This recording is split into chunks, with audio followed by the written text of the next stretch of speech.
The power that of having a book is you might see it as a very exclusive, high-end business card that you might be giving away.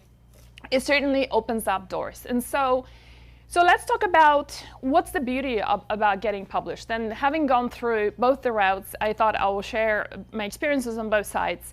And I will say, right away, there is no right or wrong. There is just really striking a balance, finding a balance between the two of them. So first of all is the recognition and the branding, right?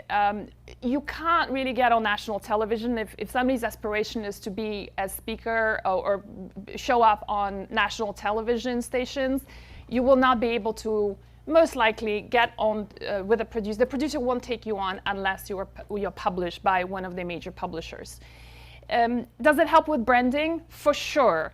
Putting on your title saying published by Hay House and published by HarperCollins, by Random House, definitely brings a lot of more credibility and status to a professional. Like I said, opens doors to a lot of mainstream media, not just TV, but also radio. Something that for a lot of people that's important and is getting the advance money.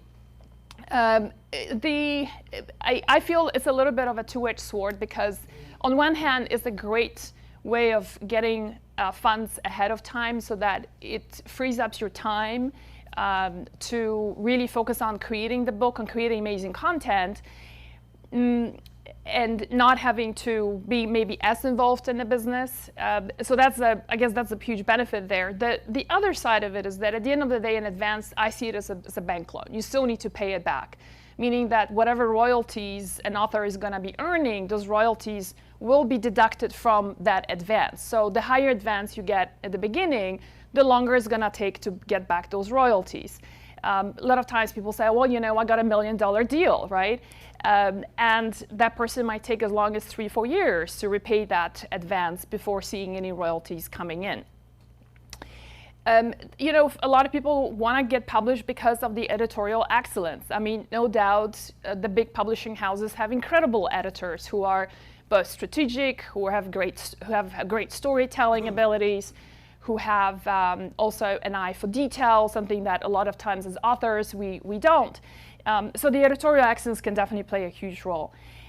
Something that I definitely enjoyed a lot was because I am not a details person, I'm more of a vision story person, the production support as in project manager. I mean, they have a team of project manager who's managing the whole shebang, editors, people who just do proofreading, people who just do the design, who do the formatting, right? So you make sure that the book looks beautiful, doesn't have different spaces in paragraphs, and they take care of the printing. They go and outsource it, God knows where, and then they take it and to turn it into an ebook, which is a separate project altogether. It's not like you can just turn the Word document into a PDF and call it an ebook. It's a project by itself. So they have a whole production team, which is pretty amazing. Access to sales channels, right? So Barnes and Nobles and the bookstores, physical bookstores, only work with publishers. They do work a little bit with hybrid publishers, but that's more of an anomaly. Getting to places like Target online or Walmart online, or even physical Target and Walmart, that typically happens all through the publisher sales channels. And then if your book, is relevant to international markets, they will negotiate contract with foreign publishers. Like my book was published in Spanish and in Polish, and so I didn't have to do anything. I just collected the advance money, which was kind of nice. And then my agent was the one who negotiated the whole deal. So, those are, I think, some of the wonderful things. But I also want to do a kind of a reality check here and say that some of I think my biggest thorn was specifically with HarperCollins, which, by the way, I think they've realized their poor performance in general in terms of marketing and PR skills, and they decided not to do health books anymore. So I think I was one of the last authors they've actually engaged to do health books. But as an author, I felt completely unsupported when it comes to marketing and PR. I remember getting on calls with this PR person who would talk for like 40 minutes. She would talk for 40 minutes. I would let her talk for 20 minutes. And I'm thinking, we are like slacking with my team, like, and what the hell is exactly she saying? Like, it's just a lot of words coming out, but like, what's the action here? Like, what are we getting here? What are the magazines that I can get into? Like, what TV stations can you get me on? None of that. And so that was crushing. And that's just not my experience only. That's also been an experience of a number of my different colleagues, including a good friend, some of you may know, Dr. Isabella Wentz, who was already at that time #1 New York Times bestseller with her following book. When it came out, Harper couldn't even get her a TV spot for her cookbook, which was like, how are you not able to do that? So there was a big disappointment. I will say, Jason over there, congratulations, got a book deal with Hay House.